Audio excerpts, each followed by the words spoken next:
Yeah, you know who's not in trouble? The Detroit Pistons stole home court advantage. Detroit basketball. Didn't need the spread, didn't need the 6.5 points, won the game outright. I don't understand why we didn't see this coming more so as a general public, and why there was so much love and so much backing of this New York Knicks basketball team. Detroit is better. Detroit was better in game one for 3 quarters and some change, and then inevitably, because they have a bunch of guys who have not seen high-level postseason basketball, especially on the road, the Knicks were able to have a little bit of a party there at MSG, a 21-0 run. They came back. The whistle definitely helped them in game one, but it wasn't the only thing. It was also the tenacity on defense, the lack of answers from the Pistons, and the Knicks stole back a game one that the Pistons, for the most part, dominated. Game two followed a similar pattern. The Pistons, from the tip until the final horn, were the better team. The difference was, as the Knicks found several moments late in that game to poke away at the lead, and much of it, Cade, I don't know how much you were able to watch this game intentionally, but even if you're a Knicks fan out there somewhere today, there's no way in hell you enjoy the style in which Jalen Brunson hunts out points late in games. It is absolutely a terrible watch, even if you were rooting for the guys in the blue and the orange. It sucks. He does you hate foul baiting, right? Yeah, it's my least favorite thing about the game of basketball. I'm not even one of those huge. I'm not the kind of guy that gets upset actively over a foul baiter unless it gets egregious. Now, James Harden had his moments where things would just get downright egregious, where he would do certain non-basketball moves in order to just get people out of position to then flail his arms up in the air and fall backwards and cry for a whistle from the refs. Now, it's infuriating. I get it. My issue with what Jalen Brunson does is he lowers his shoulder often on drives. He's always using his offhand to push folks off of him, and which is illegal. It's literally illegal. If referees officiated Jalen Brunson down the middle like any other player in the league, he would foul out of every game. He averages 10 to 12 offensive fouls per game.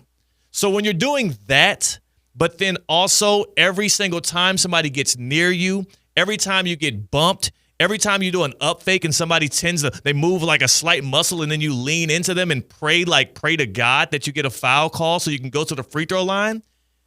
It's just bad. It's bad. It's a bad product. I don't want to watch that crap.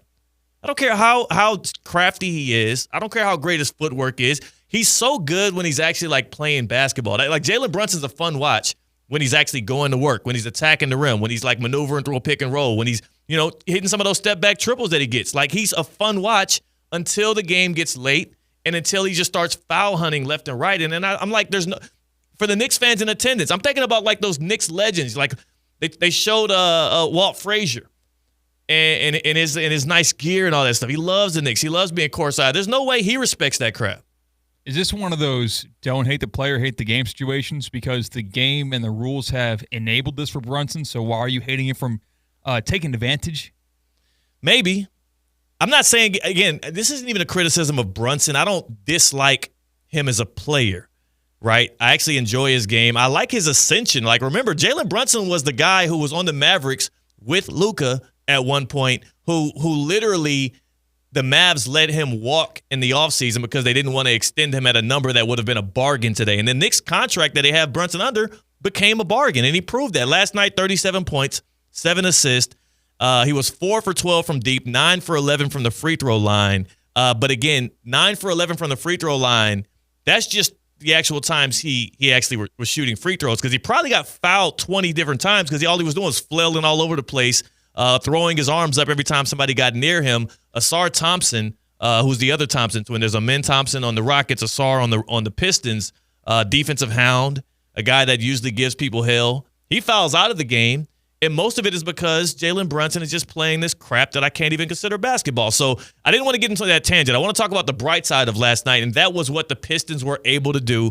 Cade Cunningham, 33 points, 12 boards. He only had 3 assists, but he didn't need to do much passing when nobody could stop him. We're watching right now the rising of a star, and what we watched last night was the ending of a a crazy drought in the city of Detroit. Once proud in the 90s, in the 80s, and in the early 2000s, this was a town that centered itself around its basketball team, the Bad Boy Pistons. You think about with Chauncey Billups, Tayshaun Prince, Rasheed Wallace, Ben Wallace. I'm missing a couple of guys on that team. You think about what they meant to that city, what they meant to the pride of Detroit, and it has been a vacancy for a very long time. Just last year, the Pistons lost 28 straight games.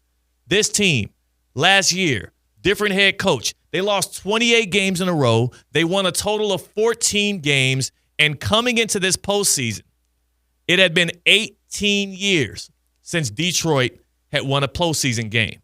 Coming into last night, the Detroit Pistons had lost 15 straight playoff games in a row.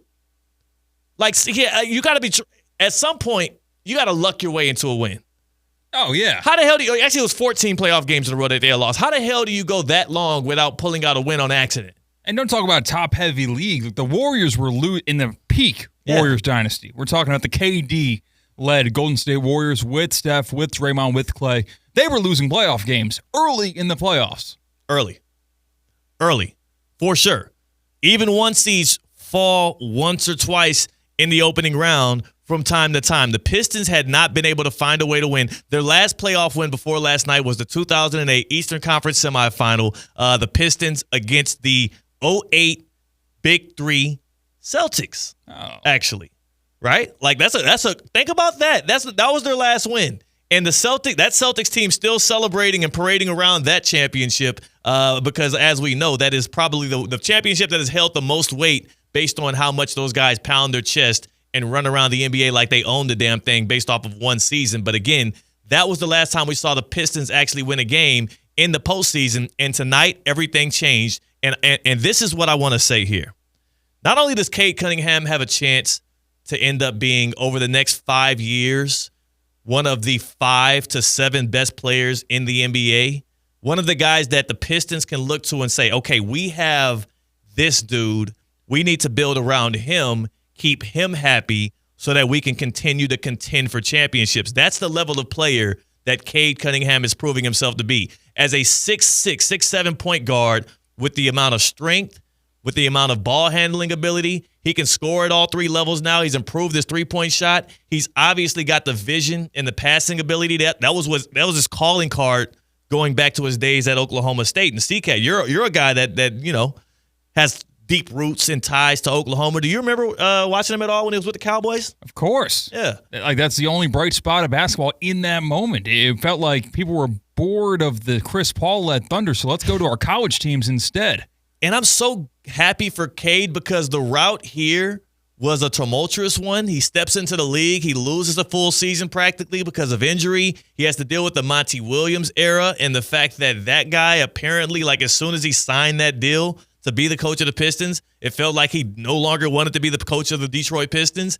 Now they're a team that, for the first time in NBA history, tripled their win total from the previous season. Now they're a team that ended the longest postseason win drought in the history of the National Basketball Association.